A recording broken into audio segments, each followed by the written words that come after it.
Chilli के Atacama रेगिस्तान की गोद में एक सजीव प्रतीक है। यहाँ पृथ्वी के सबसे शुष्क रेगिस्तान में, जहाँ वर्षों तक बारिश की एक बूंद नहीं गिरती, एक विशाल हाथ रेत से बाहर निकलता है।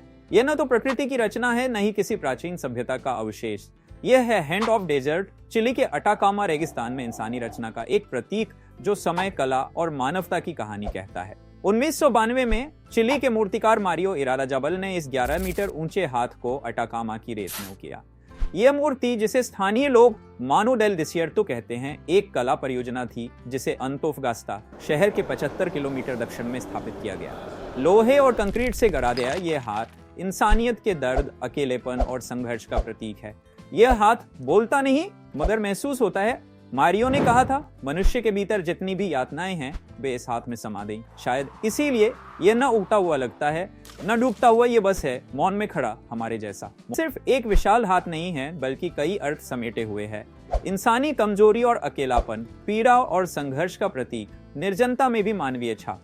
कुछ लोग इसे उगता हुआ हाथ मानते हैं, आशा और अस्तित्व का प्रतीक। कुछ इसे डूबता हुआ हाथ मानते हैं, विनाश और लाचारी का प्रतीक। मूर्तिकार ने खुद कहा कि उन्होंने इसे मानवता की असहायता को दिखाने के लिए बनाया। अटाकामा, जहां हर चीज सूख जाती है, हर आवाज खो जाती है, मगर यह हाथ यहाँ खड़ा रहकर कहता है, मैं अब भी हूँ तुम्हारे दर्द, तुम्हारी याद में। अटाकामा रेगिस्तान, जो चिली के उत्तरी हिस्से में 1000 किलोमीटर तक फैला है, दुनिया का सबसे शुष्क रेगिस्तान है। यहाँ कुछ स्थानों पर 400 साल से बारिश नहीं हुई, फिर भी इस बंजर भूमि में जीवन के निशान हैं, और कला के भी। वहाँ के चटकते हुए मैदानों, लाल मिट्टी और साफ आसमान के बीच यह हाथ बहुत ही नाटकीय और रहस्यमय लगता है।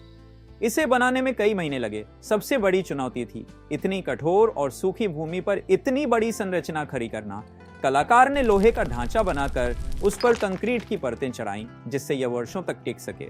इसका उद्देश्य अंतोफगास्ता शहर की 100वीं वर्षगांठ को चिन्हित करना और कला को रेगिस्तान में लाना। लोग आते हैं, देखते हैं, छूते हैं और लौट जाते हैं, तभी इस पर अपनी छाप छोड़ जाते हैं। शायद यही तो है इंसानी फितरत, हर चीज पर अपनी कहानी लिख देना। यह स्थान पर्यटकों और फोटोग्राफरों के लिए एक मेकॉन्ग की तरह बन गया है।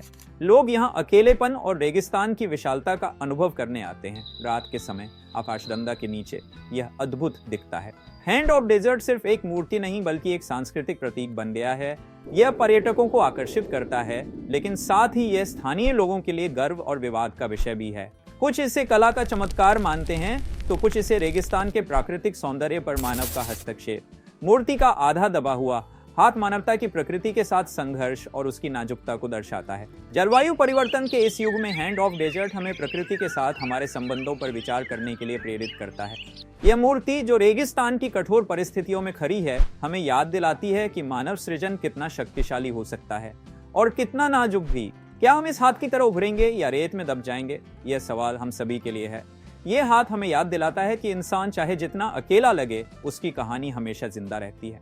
यह हमें याद दिलाता है कि हम प्रकृति का हिस्सा हैं और हमारा हर कार्य उस पर एक छाप छोड़ता है। इस रेगिस्तान में, जहां समय स्थिर सा प्रतीत होता है, यह हाथ हमें भविष्य की ओर देखने की प्रेरणा देता है।